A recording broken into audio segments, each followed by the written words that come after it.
Jesus Christ the only way to heaven. Jesus Christ the only way to heaven. మన ప్రభు అయిన యేసుక్రీస్తు పరిశుద్ధ నామంలో మీ అందరికీ హృదయపూర్వక వందనాలు చెల్లిస్తున్నాను. మరొకమారు దేవుని యొక్క వాక్యాలను ధ్యానించడానికి చక్కని సమయం ప్రభు మనకి దయచేశారు. అయితే గతించినటువంటి సెషన్లో మనం రాజుల గ్రంథంలో నుండి అనేకమైనటువంటి విషయాలు తెలుసుకుంటూ వస్తున్నాం. రాజు అయినటువంటి యోషియా గారు ఎలా సంస్కరించారో, మొత్తం మందిరాన్ని ఎలా సంస్కరించారో మనం చూస్తాం. అయితే మిమ్మల్ని అడుగుతున్నటువంటి ప్రశ్న, రాజైన యోషియా గారు ప్రస్తుతం ఇప్పుడుంటే ఏం సంస్కరించేవారు? నా ప్రశ్న మీకు అర్థమైందా? రాజైన యోషియా గారు అక్కడ రాజుల పరిపాలనలో ఉండి యూదా దేశంలో దేవుని యొక్క మందిరములో ఎలాంటి విగ్రహారాధన, ఇంకా చెప్పాలంటే దేవుని వాక్య ప్రకారం కాకుండా ఏం జరుగుతుందో దాన్ని అంతటినీ కూడా ధర్మశాస్త్రం దొరికినప్పుడు, దాని యొక్క అర్థం తెలిసినప్పుడు ఏం చేశారు? మొత్తం సంస్కరించేశారు, మొత్తం తీసేశారు.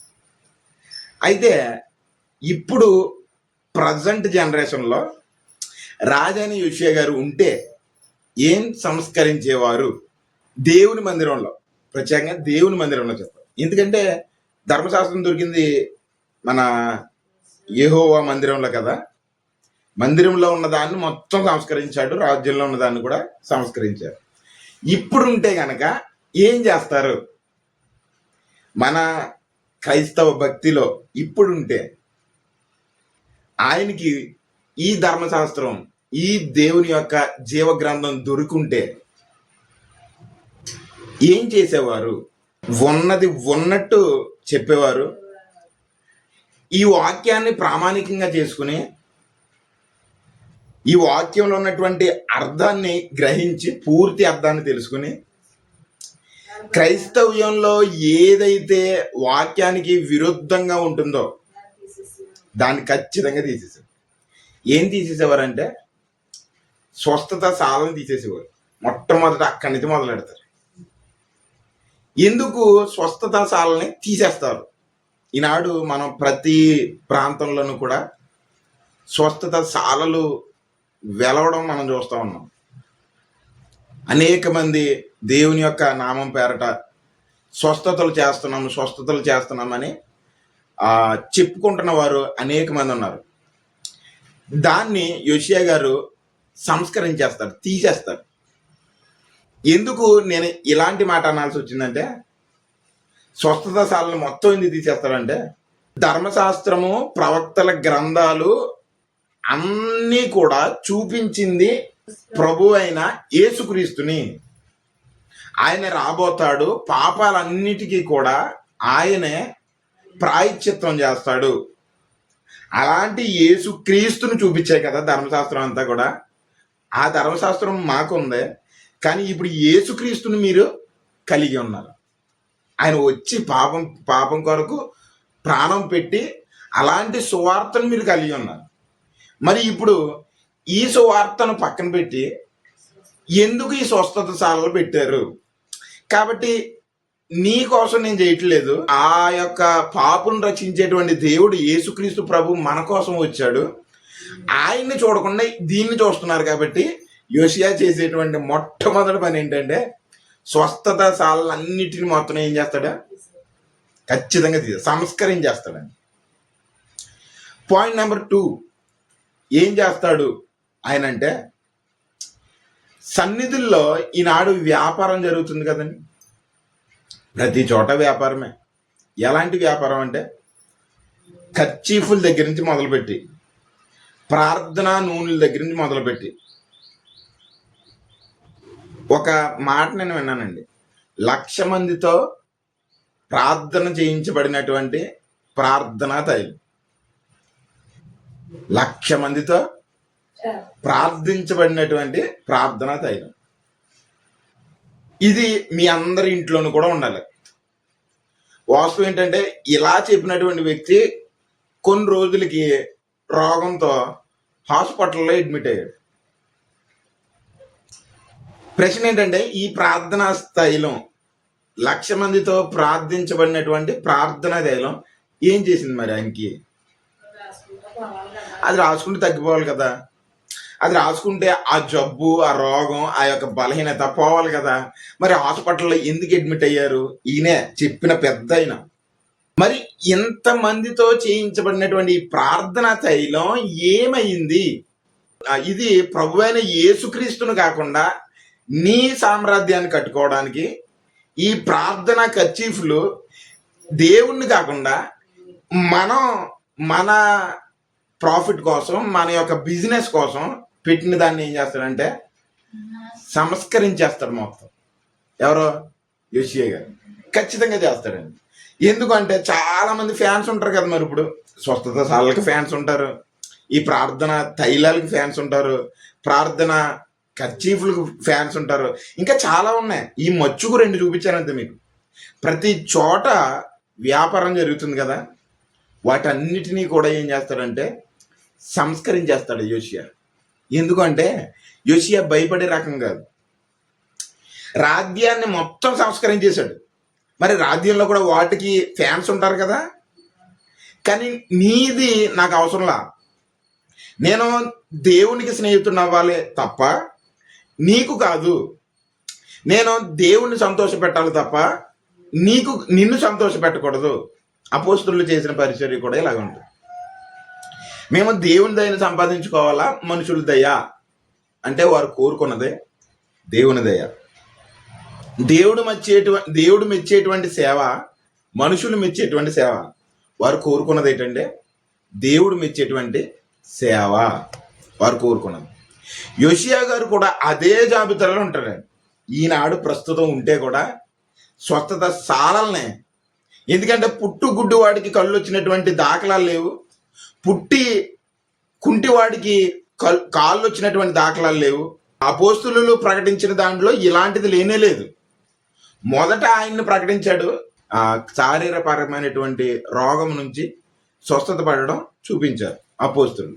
కానీ ఈనాడు జరుగుతున్నటువంటి పరిస్థితుల్లో వాక్యానికి వ్యతిరేకంగా క్రీస్తే నీ కొరకు వచ్చాడు కదా, ఆయన్ని ప్రకటించకుండా నువ్వు ఇది చేస్తున్నావు. కాబట్టి యోషియా చేసేటువంటి పనులు అద్భుతంగా ఉంటాయండి, సంస్కరించేస్తాడు మొత్తం. చివరికి ఆయన తీసుకొచ్చేది ఎక్కడే తీసుకొస్తాడంటే, ధర్మశాస్త్ర గ్రంథంలో ఉన్నటువంటి ఆ పస్కా బలి పశువు వధించబడిన చూడండి. ఐగుప్తుల నుండి బయటకు వచ్చేటప్పుడు ఆ పస్కా బలి పశువును, పస్కా పండుగను ఆచరించమని మొత్తం అందరికీ చెప్పాడు చూడండి. ఇదిగో ఆ పస్కా బలి పశువే ప్రభు అయిన యేసుక్రీస్తు. మొత్తం అందరిని ఎక్కడికి నడిపించేవాడంటే యోషియా ప్రభు అయిన యేసుక్రీస్తు దగ్గరికి నడిపించేవాడు. ఇదే చేస్తాడు ఆధునిక కాలంలో. ఇప్పుడు యోషియా ఉంటే చేసే పనులు ఇవి. ఏదైతే క్రైస్తవ్యంలో వేళ్ళు పాతుకుపోయి ఉన్నాయో దాన్ని అంతటిని కూడా ఏం చేస్తాడంటే తీసేస్తాడు. చివరికి సొలొమోను నిర్మించినటువంటి ఆ యొక్క రాజనగర్లో ఉన్నదాన్ని కూడా తీసివేస్తాడు, కొట్టేస్తాడు. మనం కూడా పెద్దవారిని, పెద్ద పెద్ద సంస్థల యొక్క నాయకుల్ని విగ్రహాల్లో పెట్టుకున్నాం మనం. ఈనాడు ప్రతి డినామినేషన్లో కూడా, ప్రతి డినామినేషన్ వ్యవస్థల్లో కూడా దాన్ని స్థాపించినటువంటి ఒక పెద్ద అయ్యగారు ఉంటారు. ఆ పెద్ద అయ్యగారిని ఎలా చూస్తారంటే కింద ఒక విగ్రహంగా పూజిస్తారనమాట. దేవుణ్ణి ఎవరేమనుకున్నా పర్లేదు, కానీ మా అయ్యగారిని మాత్రం ఎవరు కూడా ఏమనకూడదు. విగ్రహాల్లా పెరిగిపోయారు. సొలొమోను పెట్టిన దాన్నే ఏం చేశాడు? తాత తాత తాత యోషియాకి తాత అలాంటి సొలొమోను పెట్టిన దాన్నే తొలగించేశాడు కదా.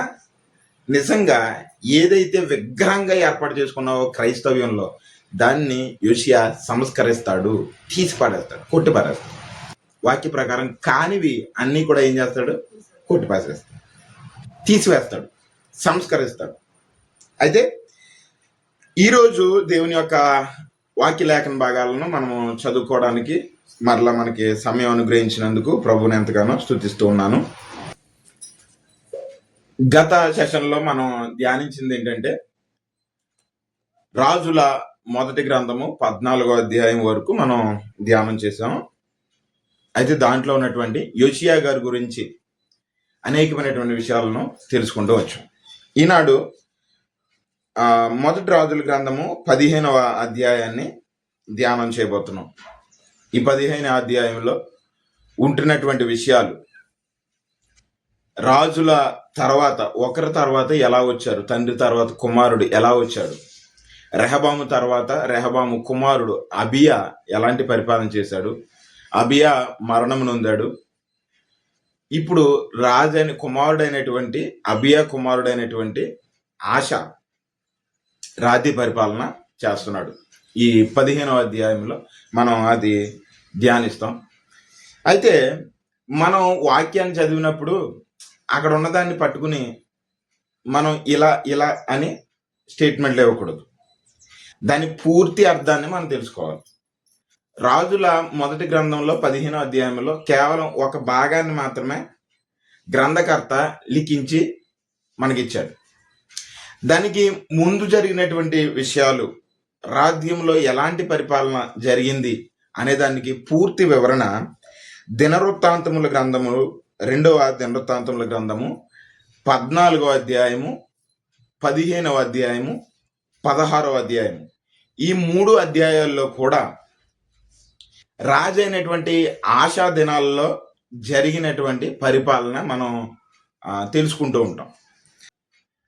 నాకు రాజైనటువంటి ఆశ ఆరంభం అద్భుతంగా కనిపించింది. ఈ 14, 15, 16 అధ్యాయాలు నేను చదివినప్పుడు ఆరంభం అద్భుతంగా కనిపించింది. ఇదే మనం మొదటి రాజుల గ్రంథంలో చూసినట్లయితే 15వ అధ్యాయం 9వ వచనం నుండి చివరిగా రాజైన ఆశ గురించి ఉంటుంది, అక్కడతో అయిపోతుంది. మరి పూర్తిగా అర్థం తెలియాలంటే మనకి దినవృత్తాంతముల గ్రంథంలో అది చదవాలి. ఆరంభం చాలా అద్భుతంగా ఉందండి. ఎవరిది? ఆశది. అంతం దగ్గరికి వచ్చేసరికి చాలా బాధ పెట్టింది. దేవుని భక్తిలో ఉన్నప్పుడు ఆరంభంలో ఉన్నటువంటి ఈ యొక్క ఆసక్తి, ఆరంభంలో ఉన్నటువంటి ఈ యొక్క ఉద్రేకత, బాప్తిసం పొందుకున్న తర్వాత మనం ఆరంభిస్తున్నాం, మన విశ్వాసపు జీవితాన్ని ప్రారంభిస్తున్నాం. అప్పుడు మనకు అనిపించేది ఏంటంటే, నేను ఉదయాన్నే ప్రార్థించాలి, మధ్యాహ్నం వాక్యాన్ని ధ్యానం చేయాలి, ఆ వాక్యాన్ని ఎక్కువ సమయం చదవడానికి నన్ను నేను పురుగొల్పుకోవాలి, రాత్రులు కూడా దేవునితో గడపాలి అనుకుంటాం. ఇంకా చెప్పాలి అంటే రేయి మొదటి జామును కూడా ప్రార్థించాలనేటువంటి ఆ యొక్క ప్రేరేపణ మనకి ఉంటుంది. ఇప్పుడు ఫస్ట్లో బాప్తిసం తీసుకున్నటువంటి మొదట్లో, కానీ అది రాను రాను రాను రాను రాను రాను ఆ విశ్వాసము ఏమైపోతుందంటే చల్లారిపోద్ది. వేడి నీళ్ళు కొంత సమయానికి ఎలా చల్లారిపోతాయి, అలాగా ఏమవుతుందంట ఆ యొక్క విశ్వాసము, ఆ యొక్క ఆసక్తి, ఆ యొక్క మనసు త్వరగా లెగాలి, రేయి మొదటి జామున నేను ప్రార్థన చెయ్యాలి, అయ్యో ప్రభు యొక్క వాక్యం చెప్పింది కదా, ఇలా బాప్తిసం పొందుకున్నటువంటి మొదటి దినాల్లో ఉంటుంది. అందరికీ ఇదే ఉంటుంది, చాలా పరిశుద్ధంగా నేను జీవించాలి. అయితే అది రాను రాను మన విశ్వాసపు యాత్రలో మొదట ఉన్నటువంటి ఆసక్తి, భక్తి, ప్రేరేపణ, పట్టుదల సన్నగిల్లిపోతూ ఉంటుంది. దానికి ఉదాహరణగా మనము ఆశను చూసుకోవచ్చు. ఆశ 14వ అధ్యాయంలో మనం చూస్తే అద్భుతంగా కనిపిస్తాడు. 15వ అధ్యాయంలో మనం చూస్తే అత్యద్భుతంగా కనిపిస్తాడు. 16వ అధ్యాయంలో మనం చూస్తే తన యొక్క జీవితం దేవుని దగ్గర నుంచి దూరం అయిపోద్ది. అంటే గ్రాఫ్ ఎలా లేస్తుందండి? ఇలా లేస్తుంది ఆశా గ్రాఫ్. 14వ అధ్యాయంలో కొంచెం లేచింది, 15వ అధ్యాయంలో ఇంకొంచెం లేచింది. మరి ఏం చేయాలా? ఇలాగే ఉండాలి, లేకపోతే కొంచెం అభివృద్ధి చెందాలి. కానీ ఇలా ఇలా పెరుగుతూ పడిపోయింది. 16వ అధ్యాయంలో చూసుకునేసరికి మొత్తం పడిపోయింది. ఇది మనం చదువుకోలేకపోతే రాజుల మొదటి గ్రంథంలో ఒకటే చూసుకుంటే మనకి ఈ వ్యత్యాసం మనకి అర్థం కాదు. ఆశ ఏంటంటే ఆశ మంచి పనులు చేశాడు, ఓకే ఫైన్ అయిపోయింది.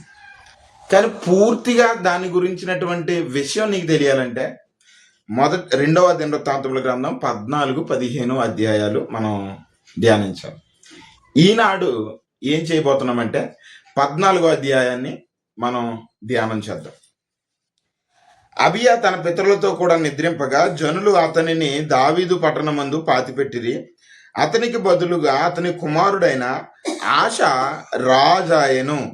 ఇతని దినములలో దేశము 10 సంవత్సరములు నెమ్మది పొందెను.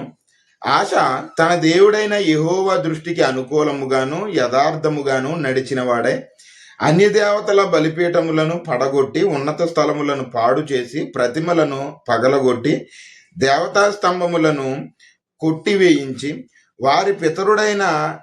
వారి పితరుల దేవుడైన యెహోవాను ఆశ్రయించుటకును ధర్మశాస్త్రమును బట్టియు విధిని బట్టియు క్రియలను జరిగించుటకును యోధా వారికి ఆజ్ఞాపించి ఉన్నత స్థలములను సూర్య దేవతా స్తంభములను యోధావారి పట్టణములో నుండి తీసివేసెను. అతని ఏలుబడి యందు రాజ్యము నెమ్మదిగా ఉండెను. ఆ సంవత్సరములో అతనికి యుద్ధములు లేకపోవుట చేత దేశములో నెమ్మది కలిగి ఉండెను. యెహోవా అతనికి విశ్రాంతి దయచేసి ఉండగా అతడు యోధా ప్రదేశమున ప్రాకారము గల పట్టణములను కట్టించెను. ఇక్కడ రాజు అయినటువంటి అబియా మరణించాడు. ఈ మరణించినటువంటి తరువాత తన యొక్క కుమారుడు రాజకుమారుడు పరిపాలన చేస్తున్నాడు. మనం పూర్వదినాల్లో కూడా మనం గమనించినట్లయితే రాజు చనిపోతే తండ్రి తర్వాత రాజ్యాన్ని ఎవరు పరిపాలన చేస్తారండి? కుమారుడు పరిపాలన చేస్తారు. అలాంటి విధంగానే ఇప్పుడు అబియా చనిపోయాడు. వారి స్థానంలో రాజు అనేటువంటి ఆశ ఏలుబడి చేస్తున్నాడు. ఈ ఆశను మనం గమనించగలిగితే ఈ చదువుకున్నటువంటి లేఖన భాగాల్లో ఆశ తన దేవుడైన యెహోవా దృష్టికి అనుకూలముగాను యథార్థముగాను నడిచిన వాడై. ఎలా నడిచాడటండి? దేవుని యొక్క నామానికి, దేవునికి భయపడి యథార్థముగా తన యొక్క భక్తి జీవితాన్ని కుడి ఎడమలకు తొలగిపోకుండా విశ్వాసమును తన వైపు దేవుని వైపు కేంద్రీకృతం చేసి తన యొక్క రాజ్య ఆరంభం మనం చూస్తూ ఉన్నాం. తన పరిపాలన యొక్క ఆరంభం మనం చూస్తూ ఉన్నాం. అయితే ఇప్పుడు దేవునికి యథార్థంగా బ్రతికాడు అంటే ఎలా తెలుస్తుంది అంటే రాజు అయినటువంటి యోషియా చేసినటువంటి క్రియల ద్వారా మనం దాన్ని తెలుసుకున్నాం. ఇక్కడ ఆశ కూడా ఏం చేస్తున్నాడు అంటేనండి, క్రియలు చేస్తున్నాడు. ఎలాంటి క్రియలు? దేవుని ధర్మశాస్త్రానికి ఏదైతే వ్యతిరేకంగా ఉన్నదో అన్యదేవతల బలిపీఠములను పడగొట్టి ఉన్నత స్థలములను పాడు చేసి ప్రతిమలను పగలగొట్టి దేవతా స్తంభములను కొట్టించి. గమనించండి, ఇప్పుడు మనమంతా ఈ అన్య దేవతల్ని పగలగొట్టాలా? రాజైన యోషియా చేసింది మనకి తెలుసు, రాజైన ఆశ చేసింది కూడా మనకు తెలుసు. ఏం చేశారంటే అన్య దేవతలందరినీ కూడా పగలగొట్టారు. ఉన్నత స్థలం మీద బలిపీఠాలను పగలగొట్టాడు. ధూపం వేసేటువంటి ఆ యొక్క స్థలాలను ధ్వంసం చేశాడు. ప్రతిమలను కాల్చివేశాడు. ఇప్పుడు మనం చెయ్యాలా? ఇప్పుడు మనం దాన్ని ఫాలో అవ్వాలా? అన్య దేవతల విగ్రహాలను, అన్య దేవతల గుళ్ళ మీదకి వెళ్ళి మనం దాడులు చేయాలా? అది ఎంత మాత్రము మనకి సంబంధించింది కాదు. అది ఎవరికి సంబంధించింది? ఎవరితో దేవుడు చెప్పాడు అంటే ద్వితీయోపదేశకాండము 7వ అధ్యాయంలో దేవుని యొక్క మాటను మోషే గారు సర్వ సమాజానికి ఇలా తెలియజేస్తున్నారు. ఏమని తెలియజేస్తున్నారు మనం చూద్దాం. చూడండి, 7వ అధ్యాయము 1వ వచనం. నీవు స్వాధీనపరచుకొనబోవు దేశములోనికి నీ దేవుడైన యెహోవా నిన్ను చేర్చి బహుజనములను అనగా సంఖ్యకును బలమునకును నిన్ను మించిన హిత్తీయులు, గిర్గాషీయులు, అమోరీయులు, కనానీయులు, పెరిజ్జీయులు, హివ్వీయులు, యోబీసీయులు, 7 జనములను నీ ఎదుటి నుండి వెళ్ళగొట్టిన తర్వాత, కావున మీరు వారికి చేయవలసిందేమనగా వారి బలిపీఠములను పడద్రోసి వారి విగ్రహములను పగలగొట్టి వారి దేవతా స్తంభములను నరికివేసి వారి ప్రతిమలను అగ్నితో కాల్చివేయవలెను. అగ్నితో కాల్చివేయవలెను. ఎవరితో చెప్పాడండి? ఇశ్రాయేలు ప్రజలతో కనానులో ఉన్నటువంటి హేయమైనటువంటి వాటిని పూజిస్తూ ఆరాధన చేస్తున్నటువంటి ఆ యొక్క విగ్రహాలను, 7 జాతులు వారి యొక్క విగ్రహాలను నువ్వేం చేయాలి? నీ దేశంలో ఉండకుండా వాటిని పగలగొట్టి విరగగొట్టించి కాల్చివేయాలి. ఇప్పుడు దాన్ని మనం చెయ్యాలా? మనం చేయకూడదు. పాత నిబంధన భౌతికమైనది, శారీరకపరమైనది. అందుకోసమే నువ్వు ఆరాధన చేసినప్పుడు వాటిని నువ్వు ఆరాధన చేస్తే అది దేవుని యొక్క ఆ స్థానాన్ని భర్తీ చేయలేదు. కాబట్టి నీవు దాన్ని ఏం చేయాలి? తొలగించాలి. మరి క్రొత్త నిబంధన దేనికి సంబంధించిందంటే, మనం దేని కింద ఉన్నాం? క్రొత్త నిబంధన కింద ఉన్నాం. క్రీస్తు తన యొక్క రక్తాన్ని ఇచ్చి మన మీద ఉన్నటువంటి పాపమును తీసివేసినటువంటి, అనేకుల కొరకు చిందించబడుతున్నటువంటి క్రొత్త నిబంధన గుర్తు ఆయన రక్తం. ఆయన రక్తం కింద మనం ఉన్నాం. ఇప్పుడు లోకంలో ఉన్నటువంటి విగ్రహాల జోలికి మనం పోవడానికి వీల్లేదు, మనకు అవసరం లేదు అసలు. అయితే నువ్వు ఆత్మీయ పరంగా కొన్ని విగ్రహాలు ఉంటాయి కదా, ఆత్మీయ పరంగా మనలో పేరుకుపోతున్నటువంటి దేవునికి నచ్చనటువంటి విగ్రహాలను మనం ఏం చేయాలంటే తీసివేసుకోవాలి, కూలదోసుకోవాలి. మన హృదయంలో నుంచి, మన భక్తి జీవితంలో నుంచి వాటిని మనం ఏం చేయాలి? తొలగించుకోవాలి. అది మనకు మన ఆత్మీయత జీవితాన్ని కట్టుకోవడానికి ఒక అద్భుతమైనటువంటి సంస్కరణ. దాన్ని ఆశ కూడా అవలంబించాడని. తన రాజ్యంలో ఉన్నటువంటి వాటన్నిటినీ కూడా ఏం చేశాడు? తొలగించాడు. ఇప్పుడు దేశములో నెమ్మది ఉంది. అతని ఏలుబడి యందు రాజ్యము నెమ్మదిగా ఉండెను. ఆ సంవత్సరములో అతనికి యుద్ధములు లేకపోవట చేత దేశములో నెమ్మది కలిగి ఉండెను. యెహోవా అతనికి విశ్రాంతి దయచేసి ఉండగా అతడు యోధా దేశమున ప్రాకారము గల పట్టణములను కట్టించాడు. ఆ రాజ్యంలో ఉన్నటువంటి, ఆశా రాజ్యంలో ఉన్నటువంటి స్థితి ఏంటంటే నెమ్మదిగా ఉంది. ప్రశ్న ఏంటంటే, నెమ్మది తను చేసుకున్నటువంటి ప్రాకారాలను కట్టించుకున్నాడు కదా, వాటి వల్ల వచ్చిందా? లేకపోతే నెమ్మది దేవుని దగ్గర నుంచి వచ్చిన తర్వాత, రాజ్యములో ఎటువంటి యుద్ధాలు లేకుండా చేసిన తర్వాత ప్రాకారాలు కట్టాడా? దేవుడు ఇవ్వాలి, నెమ్మది దేవుడు ఇవ్వాలి. ఇచ్చిన తర్వాత మనం దానిని అభివృద్ధి చేసుకోవచ్చు. కానీ రెహబాము చేసింది ఏంటంటే, మీకు 2 కంపేర్ చేసి చెప్తున్నాను. రెహబాము చేసింది ఏంటంటే, ప్రాకారపురాలు కట్టించుకుని లోపల ఎలాంటి కార్యాలు జరిగినాయి? హేయమైనటువంటి కార్యాలు జరిగినాయి. ఫలితం ఐగుప్తు రాజు వచ్చాడు, శేషకు వచ్చాడు, దోచుకుని పోయాడు. అప్పుడే మనం బంగారు డాళ్ళు, ఇత్తడి డాళ్ళు గురించి మనం తెలుసుకున్నాం. ఇక్కడ ఆశా జీవితంలో చేసింది ఏంటంటే,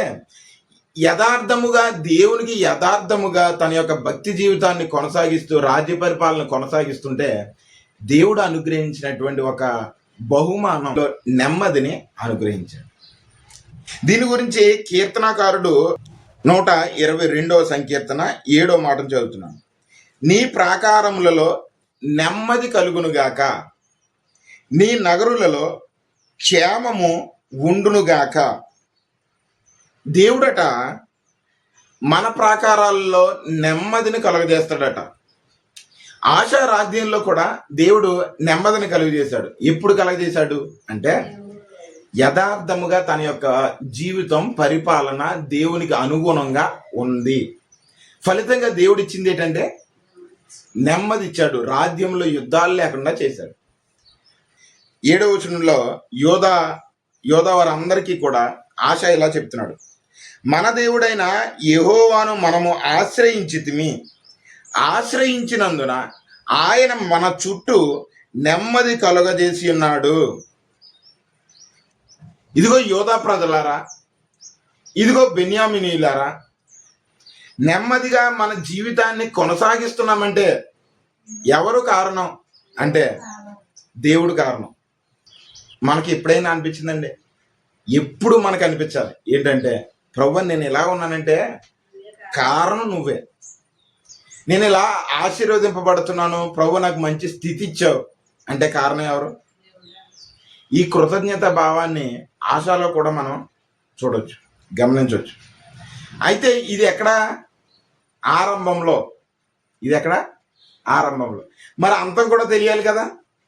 అంతం కూడా తెలియాలంటే మనం వాక్యాన్ని 1 by 1 తెలుసుకుంటూ ఉండాలి. నీ భక్తి జీవితం, నా భక్తి జీవితం ఆరంభంలో పీక్స్లో ఉండొచ్చు, అద్భుతంగా ఉండొచ్చు, కానీ అంతం చాలా ఇంపార్టెంట్. ముగింపు చాలా ప్రాముఖ్యం. మన ఆరంభంలో మనం ఎంత భక్తిగా ఉన్నామనేది కాదు, కానీ ఉండొచ్చు, తప్పులేదు. కానీ మనం కడవరి స్థితి వరకు, ఇంకా చెప్పాలంటే మన జీవితం స్థితి వరకు, అంతం వరకు మనం ఏం చేయాలి? ఈ విశ్వాసాన్ని, ఈ భక్తిని, ఈ పట్టుదలను, ఈ ఆసక్తిని తుదవరకు కొనసాగించే వారిగా మనము ఉండాలి. ఇక్కడ ఆరంభంలో ఆశ చెప్పినటువంటి మాట, మనము దేవుడైన యెహోవాని ఆశ్రయించాం, కలిగి ఉన్నాం కాబట్టి దేవుడు మనకి ఏమనుగ్రహించాడు? నిజంగా నెమ్మది మనకి అనుగ్రహించాడు. మనం ఒక మంచి స్థితిలో ఉన్నాం. ఆ స్థితి నిజంగా వచ్చిందా లేకపోతే పైన అనేది తెలుసుకోవడం కోసం దేవుడు మనల్ని ఏం చేస్తాడంటే పరిశీలన చేస్తాడని, పరిశోధిస్తాడని, శోధిస్తాడని. అయితే అది మన మేలు కొరకే కానీ కీడు కొరకు కాదు. కీడు కొరకు దేవుడు మనల్ని ఎప్పుడు కూడా శోధించడు, పరిశోధించడు, టెస్ట్ చేయడు. మేలు కొరకు మనల్ని పరిశోధన చేస్తాడు. ఇలా ఒక మంచి స్టేట్మెంట్ చెప్పిన తర్వాత ఆశాను పరిశీలన చేస్తున్నాడు, పరిశోధిస్తున్నాడు దేవుడు. నేను ఇలా నెమ్మదిగా ఉన్నాను ప్రభువా నీకు స్తోత్రం, నేను ఇలా అభివృద్ధి పొందుతున్నాను ప్రభువా నీకు స్తోత్రం, నేను ఇలా అద్భుతంగా నా యొక్క కుటుంబాన్ని కట్టుకుంటున్నాను, నా యొక్క బిడ్డలను నడుపుతున్నాను ప్రభువా నీకు స్తోత్రం, నీకు స్తోత్రం, నీకు స్తోత్రం అంటూ సాగుతున్నటువంటి యాత్ర దేవుడు పరిశీలన చేస్తాడు, పరిశోధన చేస్తాడు. ఈ భక్తిని అనేక మందికి నీ ద్వారా సాక్ష్యాన్ని వెల్లడి చేయడానికి, నిజమైనటువంటి విశ్వాసాన్ని వెలికి తీయడానికి, ఆశీర్వాదాల్లో అద్భుతంగా సాక్ష్యం చెప్తాం కదండి. మనం మేలులు జరిగినప్పుడు అద్భుతంగా మనం ప్రభువును కొనియాడతాం కదండి. అంతా బాగుంటే మనము మన యొక్క స్తుతి ఎలా ఉంటుందంటే, ప్రభువా నేను నిజంగా ఇలా ఉన్నానంటే నాయన నీవే కారణం నాయన అని మేలు కలిగిన స్థితిలో మన ఆరాధన వేరే విధంగా ఉంటుంది. ఎప్పుడైతే దానికి కొంచెం డీవియేషన్ అవుతుందో, మేలు నుంచి కొంచెం కీడు వైపు, ఆశీర్వాదం నుంచి కొంచెం శోధన, ఇరుకు, ఇబ్బంది వైపు మన జీవితం సాగుతుందో, మనలో వచ్చేటువంటి మార్పులు, ఆ పరిస్థితుల గుండా మనం వెళ్తున్నప్పుడు మనలో కలిగేటువంటి ఆలోచనలు, మన ఆలోచనలతోనే మనం చేసేటువంటి యుద్ధం, కొంచెం వ్యతిరేకతలు వస్తున్నాయి అనిపించినప్పుడు మన ఆలోచన వేరుంటుంది, మన ఆలోచన మారుతుంది. మన హృదయంలో నిజమైనటువంటి భక్తిని ప్రశ్నించేటువంటి సమయం వస్తూ ఉంటుంది. దాన్ని పరిశీలన చేయడానికి, దాన్ని తెలుసుకోవడానికి, అది నిజమైనటువంటి విశ్వాసమా కాదా అని పరిశీలన చేయడానికి దేవుడు కొన్ని పరిస్థితులను అలా అనుమతిస్తూ ఉంటాడు. అయితే ఈ ఆరంభంలో ఆశ గురించి మనం గమనించినట్లయితే 8వ వచనంలో, ఆ కాలమున డాళ్లను ఈటెలను పట్టుకొను 3,00,000 మంది యోధావారును, కేడెములు ధరించి విల్లు వేయువారు 2,80,000 మంది బెన్యామీయులను కూడిన సైన్యము ఆశాకు ఉండెను. చూడండి ఎలా మెల్లిమెల్లిగా ఆశ యొక్క స్థితిని గుర్తు చేయడానికి గ్రంథకర్త ఇక్కడ రాస్తున్నాడు. చూడండి, తనకున్నటువంటి స్థితిని గుర్తు చేస్తున్నాడు. యోబు విషయంలో కూడా మనం అదే గమనించాం కదా. యోబు యథార్థవంతుడు, భక్తిపరుడు, అసలు ఊజు దేశంలోనే అంత నీతిమంతుడిగా ఉన్నటువంటి వ్యక్తి లేడు అని గుర్తు చేస్తూ యోబు యొక్క సంపన్న స్థితిని అంతా కూడా రాయిస్తాడు. రాయించి ఇప్పుడు మెల్లిమెల్లిగా ఒక్కొక్కటి తీయడం మొదలు పెడతాడు. తీయడం మొదలు పెట్టినప్పుడు నిజమైనటువంటి విశ్వాసంలో సాగుతున్నటువంటి వ్యక్తిగా యోబు ఎలాంటి మాటలు అంటున్నాడు, ఆ పరిస్థితిని చూస్తున్నటువంటి భార్య ఏం మాట్లాడుతుంది, ఆ సిచ్యువేషన్ ముందున్నటువంటి స్థితిని చూసి, యోబు యొక్క మునుపటి స్థితిని చూసి ప్రస్తుతం తన స్నేహితులు ఎలా మాట్లాడుతున్నారు పరిశుద్ధాత్మ దేవుడు అలా రాయించి పెట్టాడు. ఇక్కడ ఆరంభంలో ఆశ ఎలా ఉన్నాడో చెప్తూ, ప్రభువానికి స్తోత్రం, ప్రజలందరికీ కూడా మనం ఎలాగ ఉన్నామంటే కారణం ఆయన. కాబట్టి మనం ఎప్పుడు కూడా భక్తి శ్రద్ధలతో ఉండాలి. మన దేశాన్ని మనం కట్టుకుందాం, ప్రాకారపురాలు కట్టుకుందాం. మనకు ఆయన తోడుగా ఉన్నాడు, దాన్ని చూపించారు, ప్రాకారపురాలు కట్టుకున్నారు. ఇప్పుడు మెల్లిమెల్లిగా గ్రంథకర్త తన యొక్క సైన్యాన్ని చూపిస్తున్నాడు. ఆశ యొక్క సైన్యం ఎలాంటి వారంటే 3 లక్షల మంది ఈటెలు పట్టుకునేవారట, 2,80,000 మంది కేడెములు ధరించి విల్లు వేసేవారట. ఇప్పుడు 9వ వచనంలో మనం చెప్పబడుతుంది చూడండి, వీరందరూ పరాక్రమశాలులై ఉండిరి, కూషీయుడైన జరాహు వారి మీద దండెత్తి 1,000 సైన్యమును 300 రథములను కూర్చుకొని బయలుదేరి మారేషా వరకు రాగా ఆశ అతనిని ఎదుర్కొనబోయెను. వారు మారేషా వద్ద జపాత అను పల్లపు స్థలమునందు పంక్తులు తీర్చి యుద్ధము కలుపగా ఆశ తన దేవుడైన యెహోవాకు మొర్ర పెట్టి. ఇక్కడ వరకు చాలా బాగుంది కదా. ఈ అధ్యాయం అంతా కూడా అద్భుతంగా ఉంటుంది. ఆరంభం అద్భుతంగా ఉంటుంది. ఆశ యొక్క జీవితం. సైన్యంతో ఒక శత్రురాజు వస్తున్నాడు, కూషీయుడైనటువంటి జరాహు వస్తున్నాడు. 1,000 మందిని 10 లక్షల మందిని తీసుకుని వచ్చి దండెత్తాడు. మరి ఆశ యొక్క సైన్యం ఎంత? ఈటలు పట్టుకునే వాళ్ళంతా 3 లక్షల మంది, విల్లు వేయువారు 2 లక్షల మంది, మొత్తం ఎంత? 5,80,000 మంది. ఈయన ఎంత? 10 లక్షల మంది. 10 లక్షల మంది అంటే ఆశ సైన్యం కన్నా శత్రురాజు యొక్క సైన్యం ఎక్కువగా ఉంది, బలం ఎక్కువగా ఉంది. దేవునికి ప్రార్థన చేయడం మొదలుపెట్టాడు. వెళ్ళాడు యుద్ధానికి. వెళ్తున్నప్పుడు ఆశ చేసినటువంటి పని, అయ్యా ఆశ తన దేవుడైన యెహోవాకు మొరపెట్టి, యెహోవా విస్తారమైన సైన్యములో ఓడిపోకుండా బలము లేని వారికి సహాయము చేయుటకు నీకన్నా ఎవరు లేరు ప్రభువా. అద్భుతమైనటువంటి ప్రార్థన అండి ఇది. ఎదుటివాడు 10 లక్షలతో వస్తున్నాడయ్యా, నాకెంత ఉంది? 5 లక్షలు, తిప్పు కొడితే 6 లక్షలు. ఇదే తన యొక్క ప్రార్థనలో ఎత్తి చూపిస్తున్నాడు దేవుడికి. అయ్యా యెహోవా, నేను యుద్ధానికి వెళ్తున్నాను, అయితే విస్తారమైన సైన్యము చేతిలో ఓడిపోకుండా బలము లేని వారికి సహాయము చేయుటకు నీకన్నా ఎవరు లేరు. మా దేవా యెహోవా, మాకు సహాయం చేయి, నిన్నే నమ్ముకొని ఉన్నాము. నీ నామమును బట్టియే ఈ సైన్యమును ఎదిరించుటకు బయలుదేరి ఉన్నాము. నీవే మా దేవుడవు. నరమాతృలు నీపైన జయమును అందనీయకము అని ఏం చేశాడంటే ప్రార్థన చేశాడు. తన స్థితినంతా దేవునితో చెప్పుకున్నాడు. నాయనా, నాకున్నవారు కొద్ది మందే, నా స్థితి కొద్దిగానే ఉంది, నేను ఈ యుద్ధంలో విజయం పొందుకోలేను, ఎందుకంటే నా బలం శత్రురాజు యొక్క బలం కన్నా చాలా తక్కువ నాయన.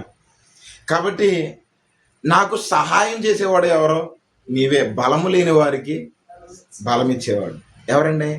ఆయనే, ఖచ్చితంగా ఆయనే. నలిగిన వారిని లేవనెత్తేవాడు, బలము లేని వారికి బలాన్ని ఇచ్చేవాడు, దరిద్రులను దేవుడు లేవనెత్తేవాడు ఆయనే కదా. ఇప్పుడు అలాంటి దేవునికి ఆశ ఏం చేస్తున్నాడంటే మొర్ర పెడుతున్నాడు. నాయన, నిన్నే మేము నమ్ముకున్నాము, నీ నామమును బట్టియే మేము ఈ సైన్యమును ఎదిరించుటకు బయలుదేరి ఉన్నాము. దీని గురించి సామెతల గ్రంథకర్త సొలొమోను గారు ఒక మాట సెలవిస్తారు, చూడండి. సామెతల గ్రంథము 21వ అధ్యాయము 31వ వచనంలో, యుద్ధ దినమునందు గుర్రములను ఆయత్తపరచుటకద్దు గాని రక్షణ యెహోవాది. యుద్ధం వచ్చింది, మనం చేయవలసిన పని ఏంటంటే నిలబడాలి. యుద్ధ దినమున రాజు తన సైన్యాన్ని సిద్ధపరచుటకద్దు, సిద్ధం చెయ్యాలి, నిలబడాలి యుద్ధం చేయడానికి. మనము సిద్ధపరిచినటువంటి సైన్యం వల్ల మనకి జయం రాదు, మన బలం వల్ల మనకి జయం రాదు, మనకున్నటువంటి సైన్యం వల్ల మనకి ఏమాత్రం కూడా జయం రాదు. అయితే ఎవరి వలన జయం వస్తుందో, యుద్ధ దినమున సైన్యాన్ని సిద్ధపరచడం ఒక ఆనవాలు, ఒక సిద్ధపాటు. అయితే రక్షణ ఎవరు ఇవ్వాలి, విజయం ఎవరు ఇవ్వాలి, జయం ఎవరిదై చేయాలి, దేవుడే. రక్షణ యెహోవాది. కానీ మనం నిలబడకూడదా అంటే కాదండి, పరిగెత్తకూడదు, మనం నిలబడాలి. నిలబడి ఆశ చేసింది ఏంటంటే, ప్రభువా నీ సహాయం కొరకు నేను ఎదురు చూశాను. ప్రతి పరిస్థితిలోనూ కూడా మన విశ్వాసపు జీవితం సాగుతున్నప్పుడు మనలో ఎదురయ్యేటువంటి ప్రతి సమస్య, ప్రతి శోధన, శత్రువు ఎప్పుడు కూడా మనల్ని పడదోయాలని వస్తాడు కదా, లేకపోతే మనకు సపోర్ట్ ఇవ్వాలని వస్తాడా? మనల్ని పడదోయాలనే వస్తాడు. మరి క్రీస్తు దగ్గరకు వచ్చినటువంటి నీకు ప్రధాన శత్రువు సాతాను. వాడు నీ మీద దాడి చేయాలని చూస్తూ ఉంటాడు. అయితే నువ్వేం చేయాలి? సిద్ధపడాలి, నిలబడాలి. నిలబడి నువ్వేం చేయాలి? ఆశ దేవునికి ప్రార్థించాడు. ఎందుకంటే మనము జయించలేం, మన వల్ల అవ్వదు. నరమాత్రులు మన వల్ల ఏ మాత్రం కూడా జయం పొందుకోలేం. అయితే మనల్ని నడిపిస్తూ వెనకాలండి మనల్ని నడిపిస్తున్నటువంటి దేవుడు దానికన్నా శక్తి కలిగినటువంటి వాడు. నీవు ఎవరిని శక్తిని ఎదగాలంటే, నువ్వు ఎవరి యొక్క బలము, ఎవరి యొక్క సహాయం కొరకు నువ్వు ఎదురు చూడాలంటే దేవుని యొక్క సహాయం కొరకు. ఇలాంటి క్లిష్టతరమైనటువంటి పరిస్థితిలో మన జీవితం కొనసాగుతున్నప్పుడు కూడా మనం చూడవలసింది, మనం ప్రార్థన చేయవలసింది, నాయన నాకు శక్తి లేదు, నీ శక్తి కొరకు నేను వస్తున్నాను, నాకు జయము దయచేయి ఈ సమస్యలు, ఈ శోధనలు, ఈ ఇబ్బందులు అని నువ్వు ప్రార్థించినప్పుడు రక్షణ యెహోవాది. ఆయన మనకేమిస్తాడు? జయాన్ని దయచేస్తాడు, విజయాన్ని దయచేస్తాడు. దేవుడు తన నామానికి ఘనత తెచ్చుకోవడం కొరకు నిన్ను ఉపయోగించుకుంటాడు, నీ పరిస్థితిని ఉపయోగించుకుంటాడు, నీ యొక్క ఇబ్బందిని ఉపయోగించుకుంటాడు. దానిలో నీవు నిలబడితే దాని ద్వారా దేవునికి ఘనత ఆయనే తెప్పించుకుంటాడు. ఇప్పుడు పని ఎవరిదే? పని దేవుంది. నీవు జస్ట్ మీడియేటర్ అంతే. అలా కనపడేది నీవు, వెనకాల క్రియ చేసేది దేవుడే. ఇప్పుడు 10 లక్షల సైన్యంతో వస్తున్నటువంటి శత్రురాజు బలహీనుడు, ఏమాత్రం కూడా తగినటువంటి శక్తి లేనటువంటి ఆశ ఇప్పుడు దేవునికి ప్రార్థన చేశాడు. ఫలితం విజయాన్ని చూశాడు. 12వ వచనం, యెహోవా ఆకూషీయులను ఆశా ఎదుట నుండి, యోధావారి ఎదుట నుండి నిలవనియ్యక వారిని మొత్తినందున వారు ఏం చేశారంటండి? పారిపోయారట. ఎంతమంది సైన్యం? 10 లక్షల మంది. 10 లక్షల మంది సైన్యం అయినప్పటికీ కూడా దేవుడు మన పక్షాన ఉంటే, అవతలవాడు 10 లక్షలు కాదు, అవతలవాడు ఇంకా విస్తారమైనటువంటి సైన్యంతో వచ్చినా సరే దేవుడు మన పక్షాన ఉంటే, రక్షణ మనకు అనుగ్రహిస్తే, మనం ఆ సమస్య నుండి, ఆ యుద్ధంలో నుండి విజయాన్ని ప్రభు మనకి ఇస్తాడు. అయితే కనబడేది ఎవరంటే ఆశ కనపడదు. దేవుడు కనపడ్డ ఇక్కడ, విశ్వాసం కనపడదు ఇక్కడ. ఆశను చూస్తున్నారు అందరూ. ఏంటి ఇలా జరుగుతుంది? 10 లక్షల సైన్యంతో వెళ్తుంటే, ఇంతమంది సైన్యము రథాలను పట్టుకుని మేము వెళ్తుంటే మాకు అపజయం కలుగుతుంది. అది ఇక్కడ చెప్తున్నాడు. మేము యెహోవా ఆ కూషీయులను ఆశా ఎదుటను వారి యోధావారి ఎదుటను నిలవనీయక వారిని మొత్తినందున వారు పారిపోయిరి. ఆశాయు అతనితో కూడా ఉన్నవారు గెరారు వరకు వారిని తరుమగా కూషీయులు మరలా పంక్తులు తీర్చలేక యెహోవా భయము చేత ఆయన సైన్యపు భయము చేతను పారిపోయిరి. యోధావారు శాసమైన కొల్ల సొమ్మునంతా కూడా పట్టుకుని వెళ్ళారు. ఇప్పుడు విజయం ఆశకు వచ్చింది. దాని ద్వారా ఏమొచ్చిందంటే అండి, బహుమానం వచ్చింది. కొల్ల సొమ్మునంతా మొత్తం దోచుకుని పోయారు. ఇదే ఈక్వేషన్ ప్రతిసారి కనబడుతూ ఉంటుంది. ఎలా కనబడుతూ ఉంటుందంటే, ఒక రాజ్యం మీదకి యుద్ధానికి వెళ్ళిన తర్వాత, రాజ్యంలో జయం పొందుకున్న తర్వాత ఆ రాజ్యంలో ఉన్నటువంటి కొల్ల సొమ్మునంతరిని కూడా తెచ్చుకుంటారు. జయం పొందుకున్నటువంటి వారు. ఎవరికి ఇక్కడ మేలు జరిగింది? ఆశాకి మేలు జరిగింది. కానీ ఇంతకీ యుద్ధం జరిగించిన వాడు ఎవరు? నీవు నిలబడితే వెనుకాల ఆయన యుద్ధం చేసి పైన నీ పేరు ఎత్తాడు. ఎవరికి మహిమ వస్తుంది? మనం అనుకుంటాం, కానీ మన వల్ల కాదు, దేవుడి వల్ల. యెహోవా వారిని మొత్తినందున ఆ కూషీలు మరలా ఆశా సైన్యం మీదకి, యోధా వారి మీదకి దండెత్తలేకపోయారట. కానీ ఇక్కడ ఒక మాట చెప్తానండి. కూషీడు మరలా దండెత్తలేకపోయాడు, యెహోవా వారికి బాహ్యంగా క్రియ జరిగించడం వల్ల. కానీ శత్రువైనటువంటి సాతాను మాత్రం మన మీద దాడి చేస్తూనే ఉంటాడు. మనం కుక్కని పో అంటే పోతుంది, కానీ సాతాను మాత్రం ఏ మాత్రం కూడా పోడు. ఒకసారి దాడి చేశాడు, జయం పొందుకున్నాం, వదిలేడు, మరలా దాడి చేస్తాడు. ఒకసారి మన మీద ప్రయోగం చేశాడు, పడవేయడానికి ప్రయత్నించాడు, మనం పడలేదు, మరలా ఏం చేస్తాడు? యోబును ఎన్ని రకాలుగా శోధించాడు అంటే, ఆస్తి అంతా పోయింది, పడలేదు, మరలా పిల్లలు పోయారు. పిల్లలంతా కూడా ఒక పార్టీ చేసుకుంటుంటే, ఒక విందు చేసుకుంటుంటే పిల్లలందరూ పోయారు. గోవులు పోయాయి, మందలు పోయాయి. చివరికి తన శరీరం మీద కూడా విస్తారమైనటువంటి బాధలు, కష్టం, హీనమైనటువంటి పరిస్థితి. యోబు యొక్క పరిస్థితి చూస్తే సాతాను పోవడం మన మీద ఎప్పుడు దాడి చేస్తూనే ఉంటాడు. ఎప్పుడు మనల్ని పడద్రోయాలని చూస్తూ ఉంటాడు. మరి ఇప్పుడు మనము ఏం చేయాలంటే, ఎప్పుడు కూడా క్రీస్తు యొక్క కాపుదల కొరకు ప్రార్థించాలి. ఆశ ప్రార్థించాడు, దేవుడు జయమిచ్చాడు.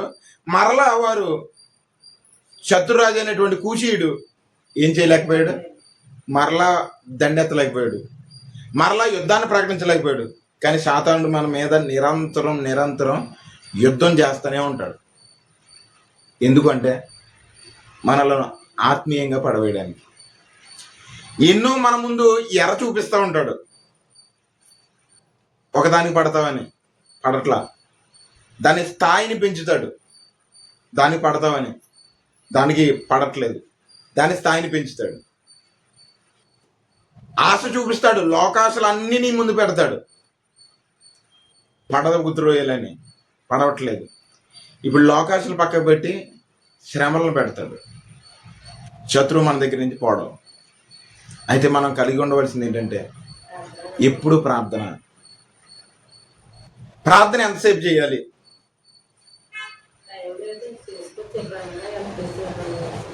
విశ్వాస సహితమైనటువంటి ప్రార్థన ఉండాలి.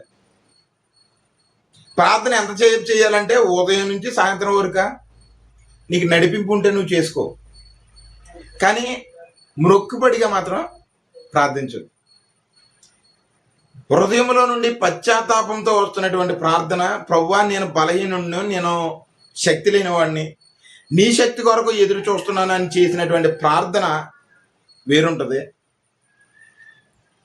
కానీ వేషధారులు చేస్తున్నటువంటి ప్రార్థన వేరుంటుంది. గంటల తరబడి, రోజుల తరబడి నీకు నిజంగా చేయాలనుకుంటే చెయ్యి, కానీ మొక్కుబడిగా చేస్తూ ఉంటావు వేషధారణ, అది పనికిరాదు.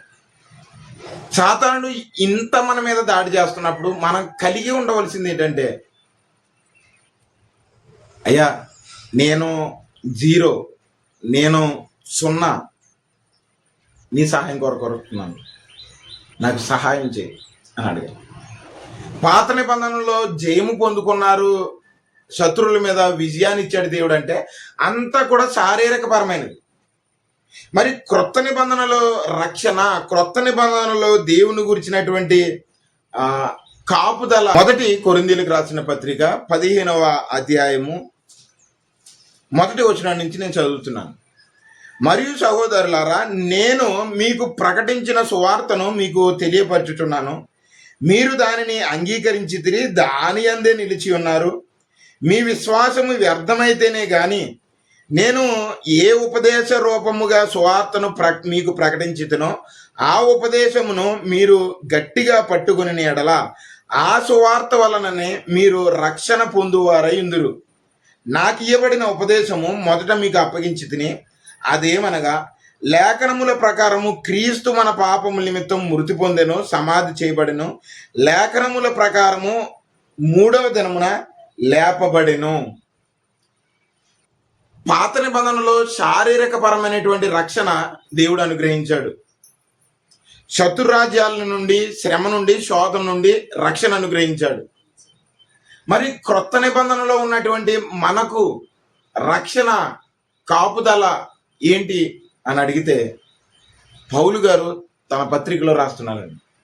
నేను నీకు ఏ సువార్తనైతే ప్రకటించానో ఆ సువార్తను మీరు వింటే, నమ్మితే, రక్షింపబడితే దాని ద్వారా మీకు ఏం కలుగుతుందట? రక్షణ కలుగుతుంది. ఆ సువార్త ఏంటో కూడా ఇక్కడ విపులీకరంగా వ్రాయించి పెట్టాడు చూడండి. లేఖనముల ప్రకారము క్రీస్తు మన పాపముల నిమిత్తం మృతి పొందాడు. ఏంటండి ఆ సువార్త? పౌలు గారు ప్రకటించిన సువార్త ఏంటి? లేఖనాల ప్రకారము క్రీస్తు మన పాపముల కొరకు మృతి పొందాడు, చనిపోయాడు. ఈ సువార్తను మీరు విశ్వసిస్తున్నప్పుడు, ఈ సువార్తను, ఏ సువార్త? ఆయన మన పాపముల కొరకు మృతి చెందాడు, సమాధి చేయబడ్డాడు, లేఖనాల ప్రకారం తిరిగి లేపబడ్డాడు. ఈ సువార్త నీ దగ్గరికి వచ్చినప్పుడు, ఈ సువార్తను నువ్వు వింటే, నమ్మితే నీకు రక్షణ. ఇది ఆత్మీయపరమైనటువంటి రక్షణ. ఈ క్రొత్త నిబంధన క్రింద ఉన్నటువంటి మనము మన విశ్వాస జీవితంలో దేవుడు మనకిస్తున్నటువంటి రక్షణ గురించి చెప్తున్నారండి. ఏ రక్షణ కావాలనుకుంటున్నాం మనం? బాహ్యపరమైనటువంటి రక్షణ కావాలనుకుంటున్నామా? ఆత్మకు రక్షణ కావాలనుకుంటున్నామా? ఆత్మకు రక్షణ కావాలి. నీ ఆత్మ రెండో మరణం నుండి తప్పించుకోవాలి అంటే క్రీస్తు పాపముల నిమిత్తం వచ్చాడు, క్రీస్తు మన పాపముల కొరకు వచ్చాడు, మృతి పొందాడు, తిరిగి లేపబడ్డాడు. ఈ సువార్తను నీవు విశ్వసించడం వల్ల నీకేం కలుగుతుంది? నాకేం కలుగుతుందండి? ఆత్మకు రక్షణ కలుగుతుంది. మరి శారీరక పరమైనటువంటి రక్షణ కలుగుతుందా అంటే, క్రీస్తు దగ్గరికి వచ్చిన వారికి శ్రమలు వస్తాయి. మార్కు సువార్త 13వ అధ్యాయము 13వ వచనాన్ని నేను చదువుతున్నాను. నా నామం నిమిత్తము అందరి చేత మీరు ఏం చేయబడతారు? ద్వేషింపబడతారు. అంతము వరకు సహించువాడే రక్షణ పొందుతాడు. పాత నిబంధనలో శారీరక పరమైనటువంటి రక్షణలో ఏ విధంగా దేవుడు కార్యం జరిగించాడో మనం చూసాం. అయితే క్రొత్త నిబంధనలో పాపము చేత ఉన్నటువంటి మనము, పాపములు పడి ఉన్నటువంటి మనము, క్రీస్తు మన కొరకు వచ్చాడు, చనిపోయాడని నువ్వు విశ్వసిస్తే, ఆ సువార్తను నువ్వు నమ్మితే నీకేం కలుగుతుంది? రక్షణ కలుగుతుంది. బాహ్యపరంగా నీకు ఏ మాత్రం కూడా రక్షణ కలగొచ్చు, కలగపోవచ్చు. నీవు దేవుని నామం పక్కన నిలబడితే అనేకులు నిన్ను ఏం చేస్తారు? ద్వేషిస్తారు. అపోస్తలులను అయితే ఏం చేశారో తెలుసండి? రాళ్లతో కొట్టారు, చెరసాల్లో వేశారు. అంత మాత్రమే కాదు, మొత్తం వారి యొక్క ప్రాణాలు కోల్పోవడానికి కూడా అలాంటి పరిస్థితుల్ని మనం చూసి ఉన్నాం. దేవుని నామం పేరట నిలబడితే ఎన్ని జరుగుతాయా? జరుగుతాయి. అయితే నీవు అంతము వరకు ఏం కలిగి ఉండాలంటే ఈ విశ్వాసాన్ని కొనసాగించాలి. అయ్యో, ఈ శారీరక పరమైనటువంటి శ్రమలు కాదు, శోధనలు కాదు, నా ఆత్మకు రక్షణ కావాలని నువ్వు అంతము వరకు సహిస్తే ప్రభు మనకేమనుగ్రహిస్తాడంటే జీవ కిరీటాన్ని, రక్షణను మనకే ఆయన అనుగ్రహిస్తాడు. నిత్యము కూడా ఆయనతో సదాకాలము నిలిచి ఉండేటువంటి భాగ్యము మనకు దేవుడిస్తాడు.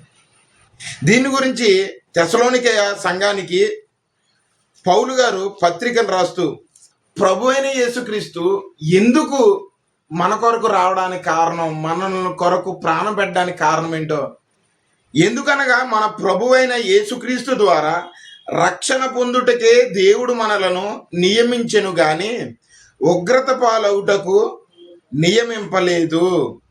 మనము మేలుకొని ఉన్నను నిద్రపోచున్నను తనతో కూడా జీవించు నిమిత్తము ఆయన మన కొరకు మృతి పొందెను. మనం ఉగ్రత పాలు చెందడానికి దేవుడు మన కోసం రాలేదటండి. మనల్ని ఉగ్రత కొరకు నియమించలేదటండి. ఎందుకొరకు నియమించాడు అంటే మనకు రక్షణ అనుగ్రహించడం కొరకు యేసుక్రీస్తు మన కొరకు వచ్చాడు, చనిపోయాడని చెప్తాడు. యేసుక్రీస్తు ఎందుకు వచ్చాడు అంటే నేను రక్షింపబడ్డానికి వచ్చాడు. ఏ రక్షణ ఇవ్వడానికి? బాహ్యపరమైనటువంటి రక్షణ. బాహ్యపరమైనటువంటి రక్షణ నీకు ఎప్పటి వరకు ఉంటుంది? 70 సంవత్సరాలు, 80 సంవత్సరాలు. మరి ఇప్పుడు నీ ఆత్మకు రక్షణ కావాలి. ఈ ఆత్మ పాపపు ఆలోచనతో ఉంది, నీ హృదయం పాపంతో పడి ఉంది. కాబట్టి దీనిని యేసుక్రీస్తు ప్రభు ఇవ్వడం కొరకు మన పాపాలను తీయడానికి ఆయన వచ్చి మృతి చెందాడు, మనం ఆయనతో పాటు ఉండడం కొరకు.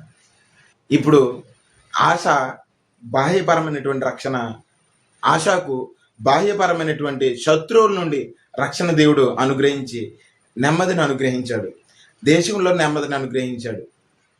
చాలా భక్తిగా తన విశ్వాస జీవితాన్ని ఆశ కొనసాగించాడు. ఇప్పుడు నీవు నేను క్రీస్తు అనుగ్రహిస్తున్నటువంటి రక్షణను దూరం చేసుకుంటే ఈ నామమందు తప్ప మరి ఏ నామములను కూడా రక్షణ కలుగదు. యేసుక్రీస్తు అనేటువంటి ఈ నామములో తప్ప ఏ నామమందు కూడా నీవు రక్షణ పొందలేవు. నీ ఆత్మను పాతాళము నుండి తప్పించుకొనగలిగినటువంటి ఏకైక మార్గం ప్రభువైన యేసుక్రీస్తు. ఎంత గొప్ప రక్షణను నీవు నిర్లక్ష్యం చేస్తే నువ్వు నేను తప్పించుకోలేవు. ఈ ప్రభు యొక్క ప్రాణత్యాగాన్ని ప్రక్కకు దోస్తే నిన్ను రక్షించేవారు, నిన్ను కాపాడేవారు ఎవ్వరు కూడా ఉండరు. కాబట్టి ఈ రక్షణను నీవు నిర్లక్ష్యం చేయొద్దు. బాహ్యపరమైనటువంటి రక్షణ దేవుడు దయచేసినటువంటి సందర్భాలు ఉంటాయి. ఓకే, దయచేస్తాడు ఆయన ప్రణాళిక చొప్పున. కానీ శ్రమలను అనుమతించాడు అంటే, శోధనలు అనుమతించాడంటే, ప్రభువా నాకు సహాయం దయచేయను ఆయన అనే ఆశ ఎలా అయితే దేవుడు వైపు తన హృదయాన్ని ఎత్తుకున్నాడో, మనము సిలువ మీద వేలాడుతున్నటువంటి క్రీస్తుని చూస్తూ మన విశ్వాసపు యాత్రను సాగించాలి. ప్రార్థనతో ముందుకు వెళ్ళాలి. ఎప్పుడూ విశ్వాసమును కలిగి ఉండి మన రక్షణను అంతము వరకు కూడా సహించుకుని నిలవబడితే మనం ఏం చేస్తామండి? రక్షింపబడతాం. అనేకులు ద్వేషిస్తారు. అనేకులు నీవు క్రీస్తు కొరకు నిలబడ్డావంటే, నిజమైనటువంటి క్రైస్తవుడిగా నిలబడ్డావంటే లోకం అంతా ద్వేషిస్తుంది, లోకం అంతా వ్యతిరేకం తిరుగుతుంది. అంతము వరకు నువ్వు ఓపిక పట్టు. క్రీస్తు ఇచ్చేటువంటి ఆ యొక్క జీవ కిరీటానికి నువ్వు హక్కుదారుడు కావాలంటే ఇహలోకంలో నీ యొక్క భక్తి జీవితాన్ని కొనసాగించాలి. ఆశ నుండి మనము అనేకమైనటువంటి విషయాలు ఈ 14వ అధ్యాయంలో తెలుసుకున్నాం. నెమ్మది అనుగ్రహించాడు, యథార్థతతో ఉన్నాడు, దేవునికి ఇష్టపూర్వకంగా నడిచాడు, ఫలితంగా దేవుడు నెమ్మది అనుగ్రహించాడు. దేశంలో నెమ్మది ఉంది, ఆశీర్వదింపబడ్డాడు, ప్రాకారాలు కట్టుకున్నాడు. ఇప్పుడు తన యొక్క స్థితిని చూపిస్తూ, శత్రువు యొక్క స్థితిని చూపిస్తూ, ఈ శత్రు రాజ్యం మీద ప్రభువా నాకు జయము కావాలని నిలబడ్డాడు. దేవునికి ప్రార్థించాడు, దేవుడు జయాన్ని అనుగ్రహించాడు. శత్రువు పారిపోయాడు, ఆ కొల్ల సొమ్మునంతా కూడా స్వాధీనం చేసుకున్నాడు. నీవు నిలబడితే దేవుడు కార్యం చేస్తాడు, పేరు మాత్రం ఎవరేస్తుంది? మనదేస్తాడు. మరి ఇప్పుడు క్రొత్త నిబంధనలో మనకు రక్షణ ఏంటి అంటే ప్రభు అయిన యేసుక్రీస్తు. ఆయన మన కొరకు వచ్చాడు, ప్రాణం పెట్టాడు, తిరిగి లేపబడ్డాడు, లేఖనాలను ఆధారం చేసుకుని సువార్తను ప్రకటించాడు పౌలు గారు. ఈ సువార్తను వింటే నీవు రక్షింపబడతావు. ఈ సువార్తను పక్కకు తోచేస్తే, ఇంత గొప్ప రక్షణను నిర్లక్ష్యం చేస్తే నీవు తప్పించుకోలేవు. ఇప్పుడు క్రీస్తు ప్రాణత్యాగాన్ని గుర్తెరగకపోతే నీవు రెండవ నరకం నుండి, రెండవ మరణం నుండి రక్షించబడలేవు. నీవు దేవునిలో సాగుతున్నావంటే అంతము వరకు విశ్వాసంతో సహించుకుని, ద్వేషించుకున్న పరిస్థితులు వచ్చినా సరే సహించుకుని, శత్రువుని మీద దాడి చేస్తున్నప్పటికీ, ఒకదాని తర్వాత ఒకటి దాడి చేస్తున్నప్పటికీ కూడా నువ్వు సహించుకుని క్రీస్తు కొరకు నిలబడగలిగితే ప్రభు ఇచ్చేటువంటి రక్షణకు నేను హక్కుదారులు.